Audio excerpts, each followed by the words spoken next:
This chart shows a dual timeline comparing the average age of an ADHD diagnosis for K-12 students. Look at the stark divide right here. Girls are identified, on average, a full 5 years later than boys. School counselors hear the exact same story constantly. A female student sits quietly at her desk, entirely disengaged but causing no trouble. Teachers assume she is simply shy, a bit spacey, or a chronic daydreamer. Because she isn't acting out, she struggles in silence. By the time she finally receives a proper clinical evaluation at age 14, she has spent half a decade concluding that she is broken. This 5-year gap stems from a widespread inability to recognize the condition when it doesn't cause a scene in the classroom. The underlying biology is identical. A girl with ADHD has the exact same neurological condition as a boy with ADHD, despite the vastly different timelines for identification. The delay stems from outward presentation. While boys frequently exhibit external disruptive hyperactivity, girls often present with a much quieter, inattentive profile. Standard classroom management is designed to flag noise and disruption. It naturally acts as an early warning system for hyperactive behavior, but it remains entirely passive when a student quietly disengages. This quiet disengagement feeds one of the most pervasive myths in education, the assumption that these students are capable, but simply lazy or lacking motivation. This diagram illustrates the brain's motivation circuitry. In an ADHD brain, there is a visible structural bottleneck in the signaling pathway. The difficulty in starting a task is a physical difference in dopamine transmission, not a behavioral choice.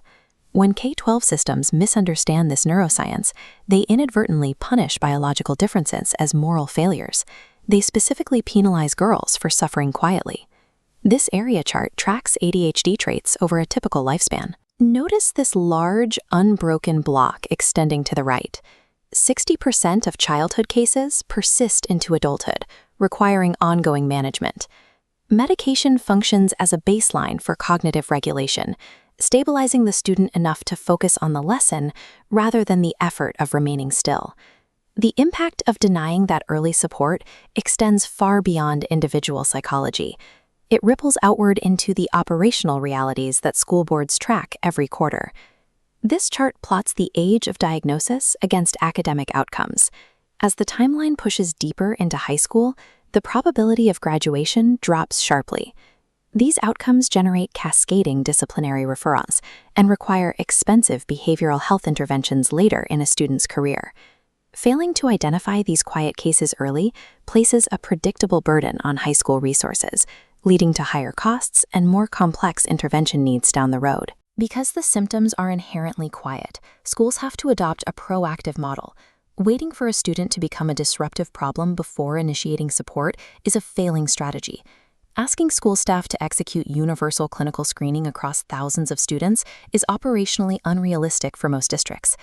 This system flow diagram outlines a more achievable alternative, a low-lift, early identification pipeline. The first phase relies on existing channels. Schools embed validated self-screeners directly into standard parent communications, casting a wide net to catch quiet symptoms early. The second phase requires immediate action. Once a screener raises a flag, schools need rapid telehealth evaluation capacity standing by to process the results without adding to the counselor's backlog. For K-12 schools in Georgia, MentalSpace School provides the clinical capacity to implement this screening to treatment model. They provide dedicated teams of diverse, culturally competent therapists for same-day teletherapy. They accept a wide range of insurance, including Medicaid, and offer operational support for incoming HB 268 compliance mandates. This dashboard displays the results of this approach: an 89% improvement in attendance, a 92% reduction in student anxiety, and 85% family satisfaction. Early identification changes trajectories. Parents and educators can access the free 3-minute screener at chctherapy.com/mental-health-tests, and district administrators can visit mentalspacesschool.com to bring this clinical architecture to their schools.